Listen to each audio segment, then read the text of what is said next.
Bonjour, dans cette vidéo, tu vas apprendre à calculer un angle quand tu connais deux longueurs dans un triangle rectangle. Alors, mon exemple, soit un triangle JKL rectangle en L. L'énoncé nous dit que la longueur du côté JL de ce triangle est égale à 2,9 cm. La longueur du côté JK est de 6 cm. Et cette fois-ci, ce que je cherche, c'est mon angle, l'angle KJL.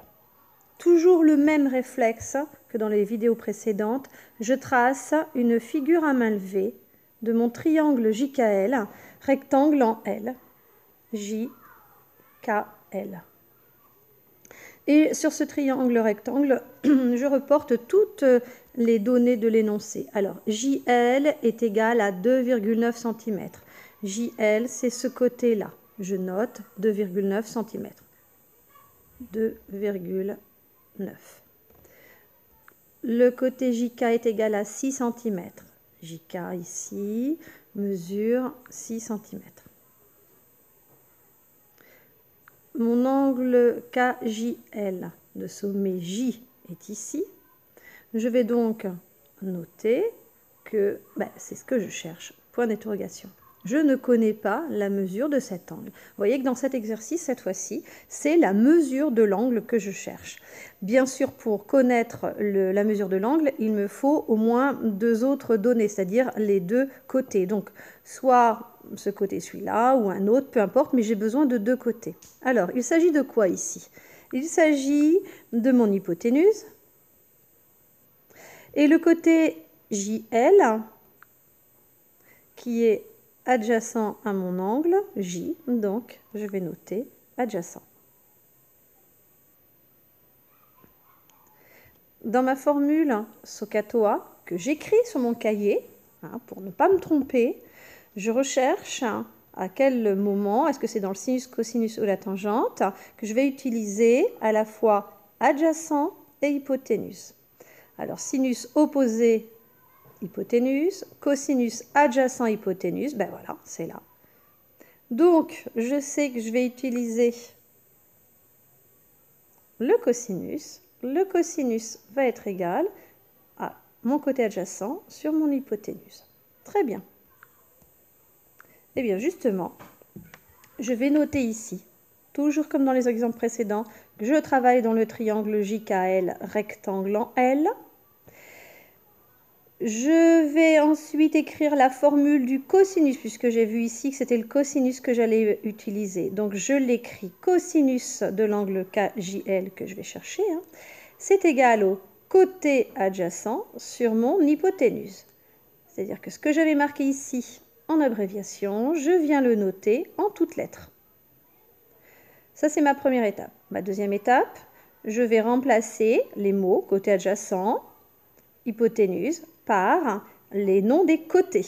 Le côté adjacent, c'est le côté JL. Donc, je remplace côté adjacent par JL. L'hypoténuse, c'est JK. Donc, je vais remplacer l'hypoténuse par JK. Très bien. L'étape suivante, je vais à présent reporter dans cette formule-là toutes les mesures données dans l'énoncé. Alors, je réécris cosinus ici, l'angle KJL, je ne connais pas sa mesure puisque c'est ce que je cherche justement.